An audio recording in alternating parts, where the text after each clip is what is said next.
This here microphone is the Shure SM57, and it is one of the most popular microphones that you can buy. I've just recently bought this one and I already absolutely love it. So let me tell you why this thing is so great and why so many people love it.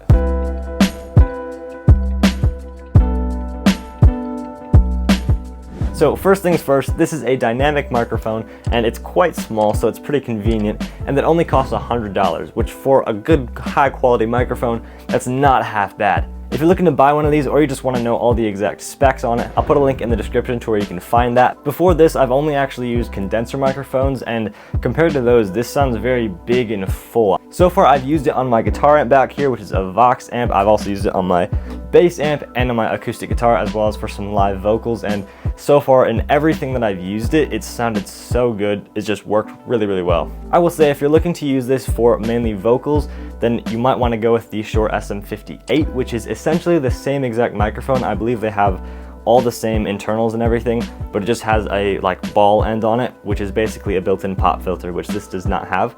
So if you're singing into the microphone, you might get a little bit more of those pops and just breathing sounds from your voice while you're singing, as opposed to that 58, which is just going to be a little bit better for vocals. I plan on using this mainly for recording, but also some live vocals here and there, but mainly for practicing, so that's why I went with the 57 over the 58. It just kind of fits what I need it to do a little bit better, but I think they're pretty much the same thing, so you can't really go wrong with either one. I'll also put a link in the description to the SM58 if you're interested in that as well. One thing a lot of people like about these SM57s is that they can record at a very high volume without getting any clipping distortion. One example of where that will be really helpful is if you're recording through a tube amp. If you really crank the gain on this amp at a higher volume, you can get some really nice sounding natural distortion that you can't get at lower volumes. So having a mic that can support that volume and still record at a really, really high quality, that's really nice if you want to capture the actual sound of your amp, how it sounds in real life. These microphones are also great for miking up different parts of a drum kit. I think they're mainly used on snares. I don't have a drum kit, so I haven't been able to test it out,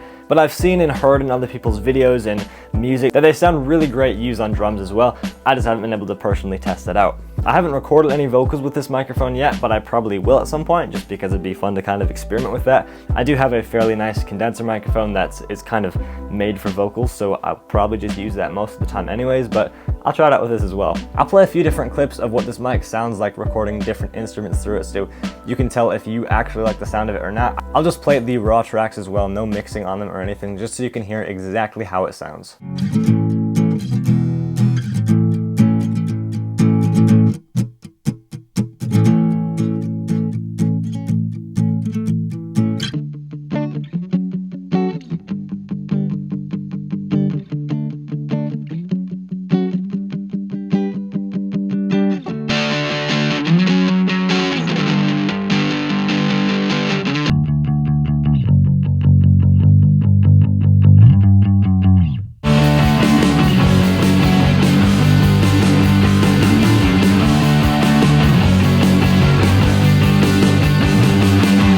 So there you have it. This is a great little microphone. Sounds great, it's relatively affordable, and you can use it for just about whatever you want to use it on, and it's gonna sound great no matter what. I will probably be making a video somewhat soon of comparing this dynamic microphone to a condenser microphone, so if you want to see the difference, if I've made that video by the time you're watching this, it'll be up on the screen right here, but if I haven't, you can click on a video right here, and I will see you over there.